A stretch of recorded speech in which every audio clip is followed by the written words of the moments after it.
বর্তমানে বাংলাদেশের reserve IMF এর হিসাব পদ্ধতিতে $20 বিলিয়ন উপরে রয়েছে।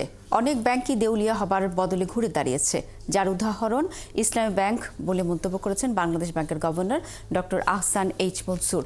শনিবার টাঙ্গাইলের ঘাটাইলে ইসলামী ব্যাংক বাংলাদেশ পিএলসির 400তম শাখার উদ্বোধনী অনুষ্ঠানে তিনি এসব কথা বলেন। উপজেলা অডিটোরিয়াম ও এই শাখার উদ্বোধন করা হয়।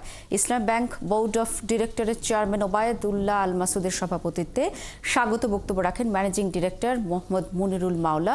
প্রবন্ধ উপস্থাপন করেন প্রফেসর মোহাম্মদ আব্দুস সামাদ। এ সময় আরও বক্তব্য রাখেন ইসলাম ব্যাংকের এক্সিকিউটিভ কমিটির চেয়ারম্যান আব্দুল জলিল, অডিট কমিটির চেয়ারম্যান আব্দুস সালাম সহ অনেকে। অনুষ্ঠানে ব্যাংকের প্রধান কার্যালয় ও বিভিন্ন শাখার কর্মকর্তারা, স্থানীয় ব্যবসায়ী, শুভানুধ্যায়ীরা উপস্থিত ছিলেন।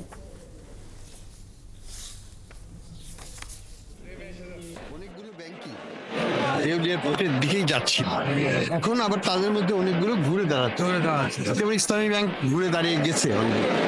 তো এটা তো কি বলবো, একটা ডায়নামিক সিচুয়েশন, পরিবর্তনশীল প্রেক্ষাপট পরিবর্তন হচ্ছে। তখনকার যে স্ট্যাটাস, এখনকার কি সেই স্ট্যাটাস আছে? না, সেটা নাই। তার মানে কি আবার সবাই কি পরিত্রাণ পেয়ে যাবে? তা হবে না, কিন্তু আমরা সব ডিপোজিটরকে অবশ্যই আমরা